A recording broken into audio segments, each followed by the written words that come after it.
जय श्री कृष्णा, राधे राधे। आप सभी को हमारे चैनल मीरा भक्ति की ओर से नव वर्ष की हार्दिक शुभकामनाएं। इस नए साल में भगवान श्री कृष्ण की कृपा से आपका जीवन खुशियों, शांति और सफलता से भरपूर हो।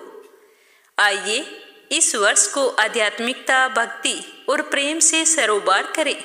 हम आशा करते हैं कि हमारे साथ यह यात्रा आपको आनंद और प्रेरणा से भर देगी। आप सभी का बहुत बहुत धन्यवाद। आने वाला साल आपके जीवन में ढेरों खुशियां लेकर आए। जो सपने आपने देखे हैं वो इस साल 2025 में सभी पूरे हो जाएं। आपके घर परिवार में सुख, समृद्धि और धन वैभव का वास हो। आज बुधवार को नए वर्ष की शुरुआत हो रही है, तो आज अपने सुनेंगे बुधवार व्रत कथा। श्रद्धा भाव से कहिए, गणेश जी भगवान की जय हो। देवता कहते हैं कि हे परमार्थ स्वरूप, आपको नमस्कार है, नमस्कार है। आप सबके कारण हैं, आपको नमस्कार है। नमस्कार है, आप सबके कर्ता हैं, आप सभी इंद्रियों में निवास करते हैं, आपको नमस्कार है। आप समस्त प्राणी में हैं, आपको नमस्कार है।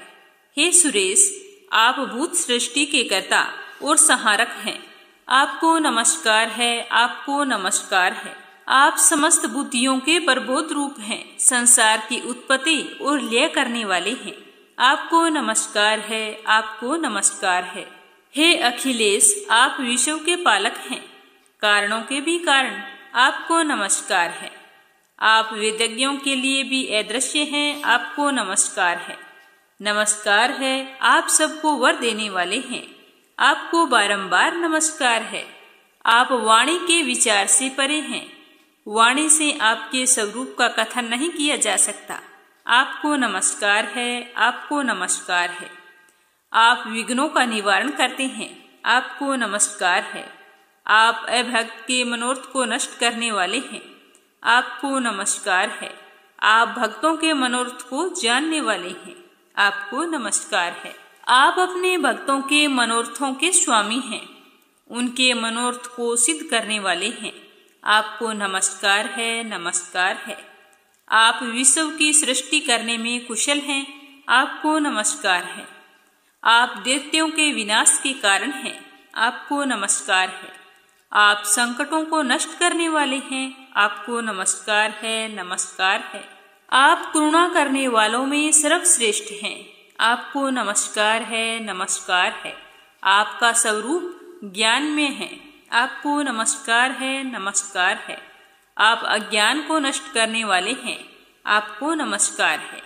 आप अपने भक्तों को ऐश्वर्य प्रदान करते हैं, आपको नमस्कार है। आप अभक्तों का ऐश्वर्य नष्ट करने वाले हैं, आपको नमस्कार है, नमस्कार है।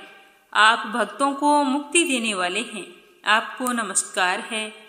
आप अभक्तों को बंधन में डालने वाले हैं, आपको नमस्कार है।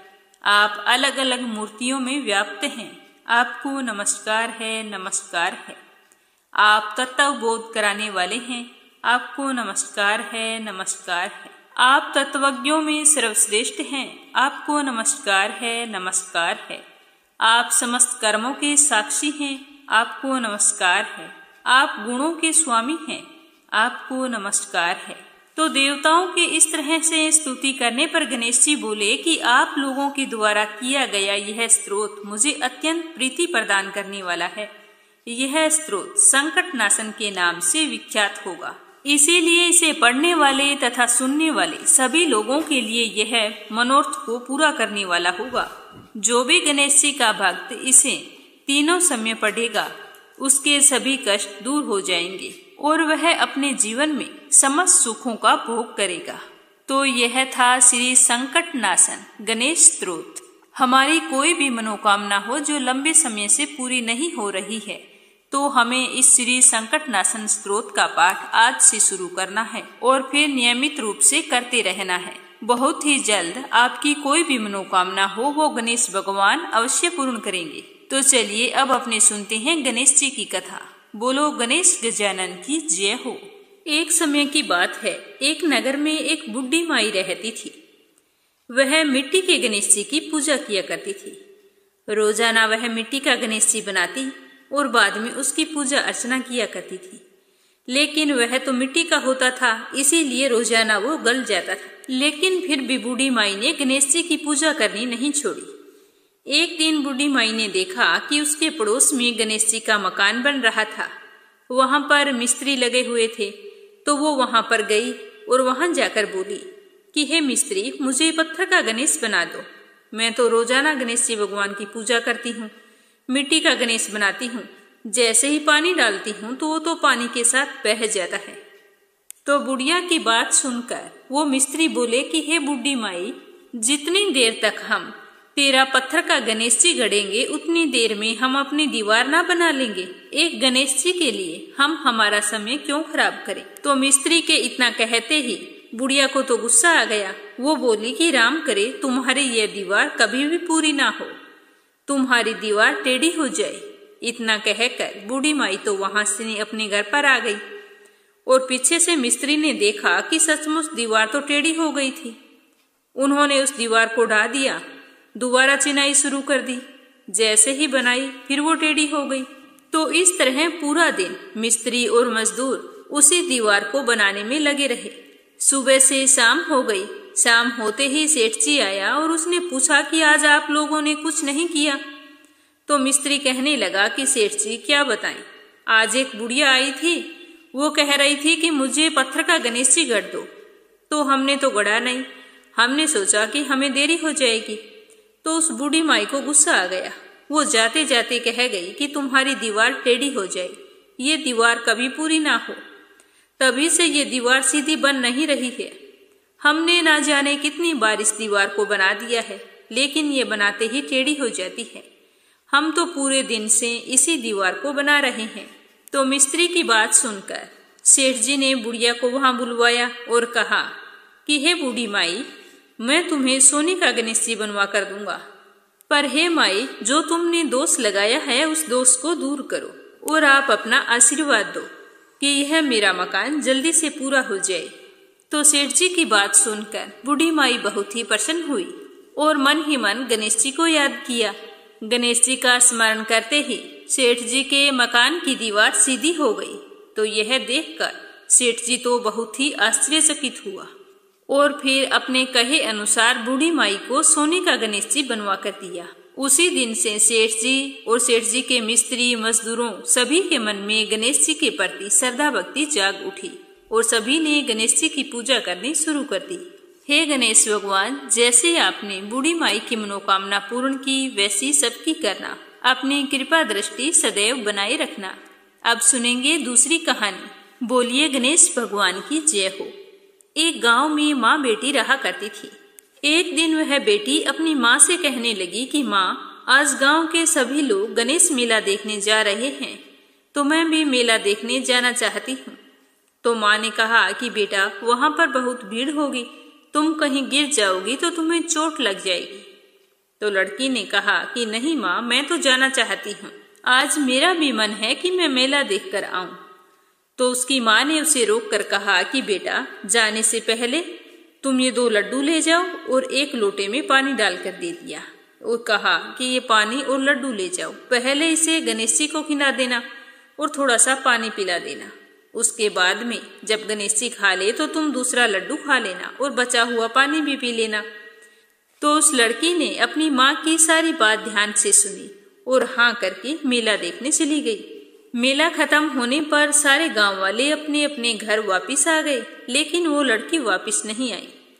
लड़की मेले में गणेश जी के पास बैठ गई और कहने लगी कि गणेश जी, एक लड्डू और कुछ पानी आपके लिए है, तुम लड्डू खा लो और पानी पी लो।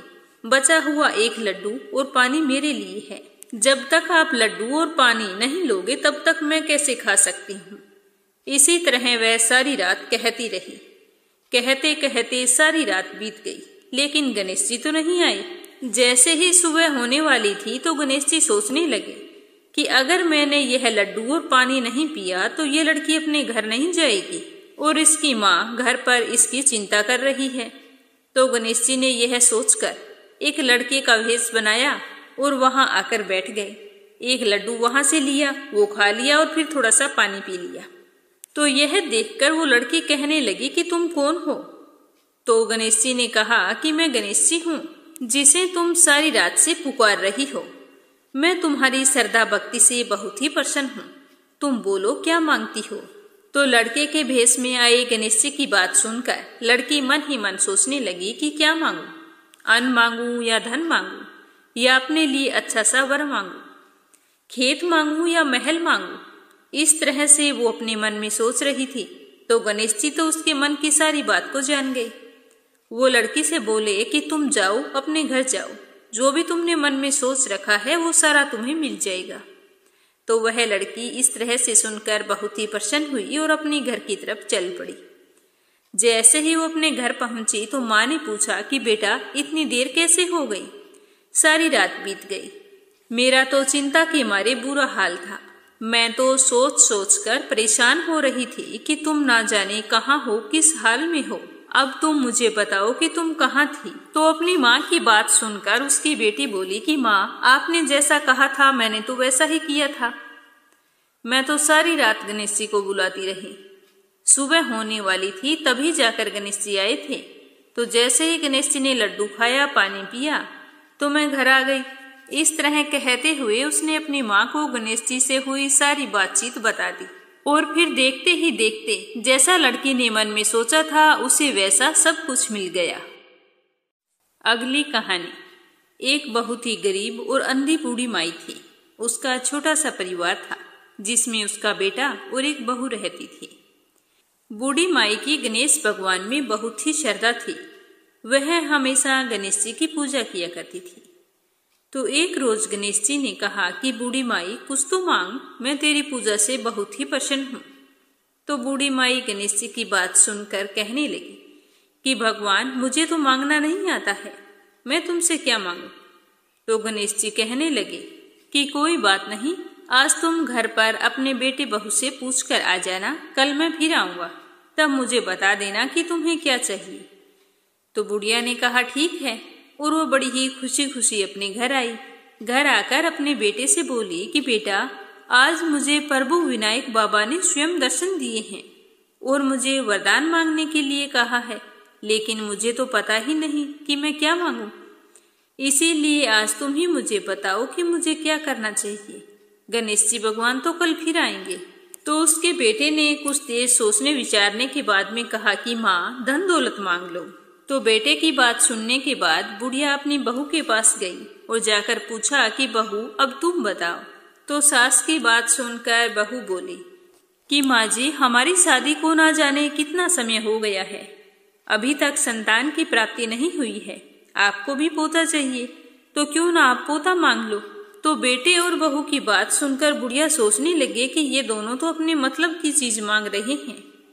मैं अपनी प्रिय पड़ोसन से पूछ कर आती हूँ, वो मुझे सही राय देगी कि मुझे क्या मांगना है। तो यह सोचकर बूढ़ी माई पड़ोसन से जाकर बोली कि मुझे तो विनायक जी ने आज दर्शन दिए हैं और कहा है कि कोई वरदान मांग ली। तो मैंने तो अपने बेटे से पूछा तो कहता है कि धन मांग, बहू ने कहा कि पोता मांग ले। अब तुम मुझे बताओ कि मैं क्या करूं। बेटा बहू तो अपने मतलब की बात कर रहे हैं। तो बुढ़िया की बात सुनकर उसकी पड़ोसन बोली कि बुढ़िया ना तो तू धन मांग, ना तू पोता मांग, तू तो थोड़े ही दिन जिएगी, तू तेरी आंखें मांग ले जिससे तुम संसार को देखेगी।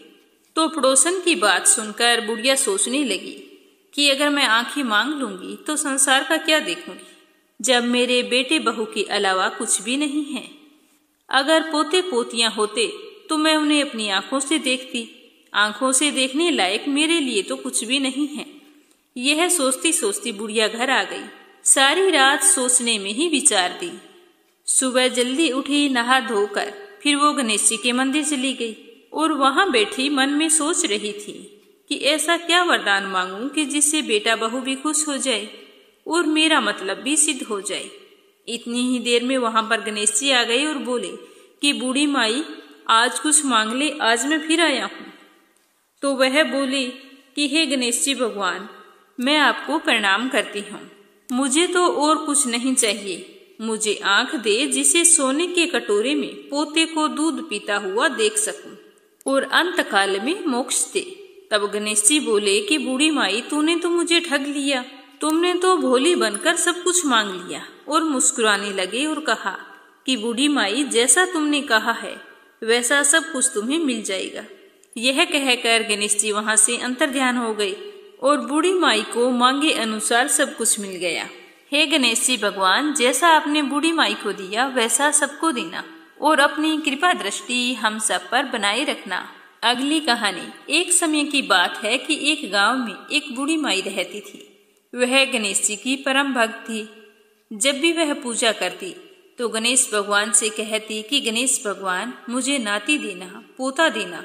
अगर मेरे नाती हो जाए तो मैं 100 मन लड्डू का भोग लगाऊं और चांदी का छतर चढ़ाऊं।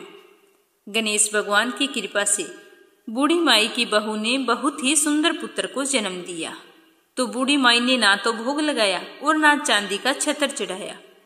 गणेश भगवान इस बात से नाराज हो गए और बूढ़ी माई के पोते को अपनी सूंड में छिपा लिया।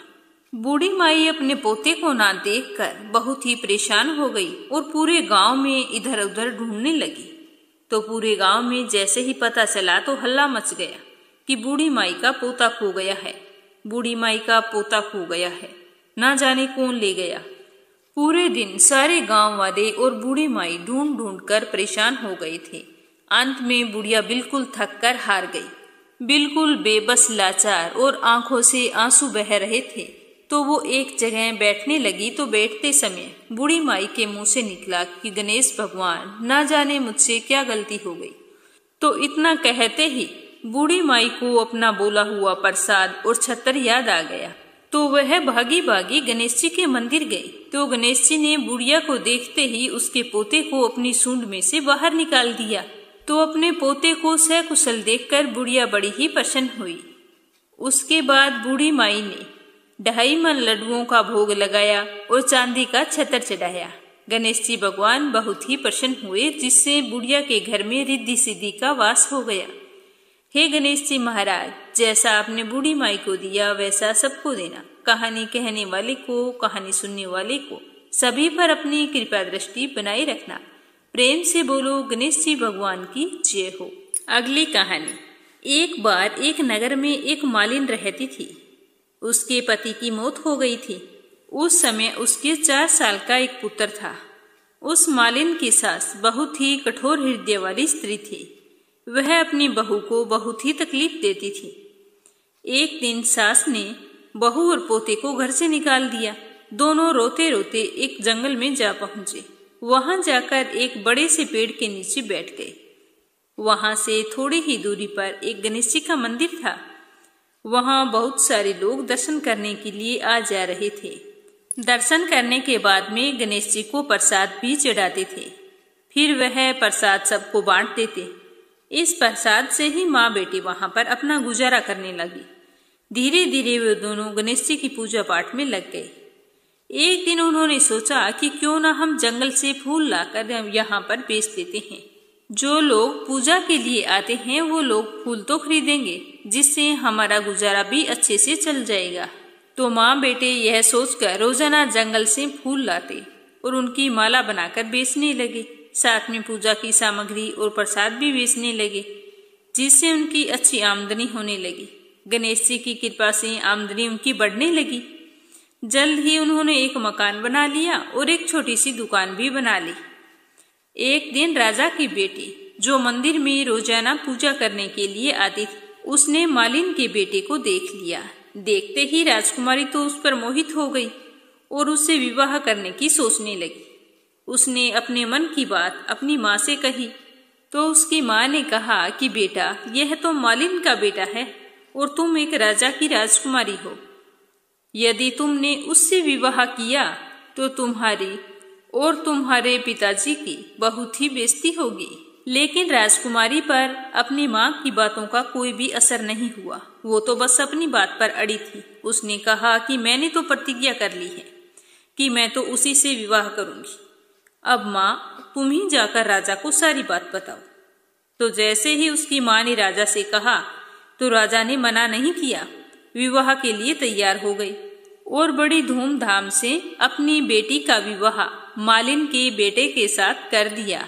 मालिन ने सबसे पहले बेटे बहू को गणेश जी के मंदिर में ले जाकर पूजा पाठ करवाया और गणेश जी का आशीर्वाद लिया। इसके बाद यह बात पूरे नगर में फैल गई कि गणेश जी की पूजा करने से सब तरह के दुख और संकट दूर हो जाते हैं। यह सुनते ही नगर के सारे लोग उस मंदिर में आने लगे, जिसे मालिन और उसके बेटे की बिक्री और भी अधिक बढ़ गई। और उधर उसकी सास के बुरे दिन आ गए। अन्नदाता उससे रूठ गए और वह भूख मरने लगी। उसे 2 वक्त का भोजन तो दूर, एक अनाज का दाना भी नसीब नहीं होता था। तो वह अपने इस दुखी हाल से परेशान होकर घर छोड़कर निकल पड़ी। रोती रोती उसी गणेश मंदिर पर जा पहुंची और पोते को देखकर बोली कि बेटा, मैं बहुत ही दिनों से भूखी हूँ, मुझे रोटी कपड़ा दे दो, इसके बदले में तुम्हारा सारा काम किया करूंगी। तो लड़के को उस पर दया आ गई और उसने उसे काम पर रख लिया। लेकिन उसने अपनी दादी को पहचाना नहीं था। जब मालिन घर आई तो उसने सास को देखा तो देखते ही पहचान गई। वह अपनी सास से बोली कि सासू माँ, आप यहाँ कैसे? तो सास ने पोते की तरफ इशारा करते हुए कहा कि मेरी इस सेठ के यहाँ नौकरी लग गई है। तो बुढ़िया की बात सुनकर उसकी बहू बोली कि माँ जी, यह आपका पोता है और यह आपका ही घर है, यह दुकान भी आपकी है। जब आपने हमें घर से निकाला था तब गणेश जी ने हमारी रक्षा की थी। तो बहू की बात सुनकर सास बोली कि बेटा, मेरी करनी मैंने भोग ली है। तो बहू बोली कि सासू जी, अब आप हमारे यहाँ पर रहो और पोते का सुख देखो। तो बहू की इस तरह की बात सुनकर उसकी सास की आंखों में आंसू आ गई और सोचने लगी कि मैंने इनका कितना बुरा हाल करके घर से निकाला था। ये भी नहीं सोचा कि ये कहाँ जाएंगे, क्या करेंगे, क्या खाएंगे। और फिर भी आज मेरी बहू कितनी अच्छी है। अगर मेरी तरह होती तो ना जाने मेरी कितनी दुर्दशा होती। हे गणेश भगवान, जैसा आपने मालिन को सुख दिया। सुनेंगे लपसी और तपसी की कहानी। इस कहानी को हर व्रत कथा के बाद में जरूर सुनना चाहिए। इस कथा को सुने बिना हमें हमारे व्रत और पूजा पाठ का पुण्य फल नहीं मिलता है। एक लपसी था, एक तपसी था। तपसी हमेशा भगवान की तपस्या में लीन रहता था। लपसी रोजाना 1.25 सेर की लापसी बनाकर भगवान को भोग लगाकर भोजन कर लिया करता था। एक दिन किसी बात को लेकर उन दोनों में कहा-सुनी हो गई और दोनों जोर जोर से लड़ने लगे। तपसी कहने लगा कि मैं तो रोजाना भगवान की तपस्या करता हूँ, इसीलिए मैं बड़ा हूँ। तो लपसी कहने लगा कि मैं रोजाना भगवान को 1.25 सेर की लापसी का भोग लगाता हूँ, इसीलिए मैं बड़ा हूँ। इस तरह कहते हुए वो दोनों जोर जोर से लड़ने लगे। तभी वहां से नारद जी गुजर रहे थे। दोनों को लड़ता हुआ देखकर वहां आ गए और उनसे पूछने लगे कि तुम दोनों लड़ क्यों रहे हो। तो तपसी ने खुद को बड़ा होने का कारण बताया और लपसी ने अपने बड़े होने का कारण बताया और कहने लगे कि अब आप ही हमारा फैसला कर दो। तो नारद जी कहने लगे कि मैं तुम्हारा फैसला तो कर दूंगा, लेकिन कल आऊंगा, तुम दोनों तैयार रहना। दूसरे दिन लपसी और तपसी नहा धोकर अपनी रोजाना की भक्ति करने आई तो नारद जी वहां पर छुपकर बैठे थे और उन्होंने सोने की एक एक अंगूठी उन दोनों के आगे रख दी। तपसी की नजर जब अंगूठी पर पड़ी तो उसने चुपचाप अंगूठी को उठाया और अपने पैर के नीचे दबा ली। लपसी की नजर उस अंगूठी पर पड़ी, लेकिन उसने ध्यान नहीं दिया। उसने रोजाना की तरह लापसी बनाई और भगवान को भोग लगाया, फिर स्वयं भोजन करने लगा। तो नारद जी उन दोनों के सामने आ गए तो देखते ही दोनों कहने लगे कि अब बताओ हम में से कौन बड़ा है। तो नारद जी कहने लगे कि लपसी ही बड़ा है। तो यह सुनकर तपसी को बड़ा ही आश्चर्य हुआ और वो कहने लगा कि मैं कितनी कठिन तपस्या करता हूँ, फिर भी आप कह रहे हैं कि लपसी बड़ा है। तो नारद जी ने कहा कि तुम अपने स्थान से खड़े हो जाओ। तो वो खड़ा हुआ तो उसके पैर के नीचे अंगूठी दिखाई पड़ी। तो नारद जी तपसी से कहने लगा कि तपस्या करने के बाद भी तुम्हारी चोरी करने की आदत नहीं गई है, इसीलिए लपसी बड़ा है, क्योंकि मैंने ही तुम दोनों के आगे सोने की एक एक अंगूठी रखी थी। तो तुमने तो देखते ही अंगूठी को उठाया और अपने पैर के नीचे दबा लिया। लपसी ने अंगूठी को देखकर भी अनदेखा कर दिया। इसका अपनी रोजाना की भक्ति में ध्यान था। इसने लापसी बनाई और भगवान को भोग लगाया, इसीलिए लपसी ही बड़ा हुआ और तुम्हें तुम्हारी इतनी कठिन तपस्या का कोई फल नहीं मिलेगा। तो यह सुनकर तपसी को अपने किए पर बड़ा ही पछतावा हुआ और शर्मिंदा होकर नारद जी से माफी मांगने लगा कहने लगा कि महाराज, मुझसे गलती हो गई, आज से मैं कभी भी चोरी नहीं करूँगा। तुम मुझे बताओ कि मुझे मेरी तपस्या का फल कैसे मिलेगा। मैंने तपस्या बड़ी ही श्रद्धा भाव से की है। तो तपस्वी की बात सुनकर नारद जी कहने लगे कि यदि घर पर सारी रोटी बनाकर गाय और कुत्ते की रोटी नहीं बनाएगा तो वह फल तुझे ही मिलेगा। अगर कोई दिए से दिया जलाएगा तो उसका फल भी तुम्हें ही मिलेगा। कोई ब्राह्मण को भोजन करवाकर उसे दक्षिणा नहीं देगा तो उसका फल भी तुझे ही मिलेगा। अगर कोई बहन सुवासिनी को तीवल, सूट, हम भेंट स्वरूप देते हैं, उसके साथ अगर रुपए नहीं देंगे तो उसका फल भी तुझे ही मिलेगा। और व्रत कथा में अगर कोई सारी कहानी सुन ले लेकिन तुम्हारी कहानी ना सुने तो उस व्रत का फल भी तुझे ही मिलेगा। तो यह सुनकर तपस्वी बहुत ही खुश हुआ और उसके बाद कभी भी चोरी ना करने का प्रण लिया। कहा जाता है कि उसी दिन से हर व्रत कथा के बाद में लपसी तपसी की कहानी कही और सुनी जाती है। कहानी समाप्त होते ही बोलना चाहिए कि लपसी का फल लपसी को मिले, तपसी का फल तपसी को मिले। हमारी कहानी का, हमारे व्रत का और हमारे पूजा पाठ का फल हमें मिले। कथा सुनकर आपको कैसा लगा कमेंट करके ज़रूर बताना। और साथ ही आपसे मेरा कहना है कि अगर आपने मीरा भक्ति चैनल को सब्सक्राइब नहीं किया है तो ज़रूर करना और इस वीडियो को ज़्यादा से ज़्यादा अपने बंधुजनों में शेयर करना। जय श्री कृष्णा, राधे राधे।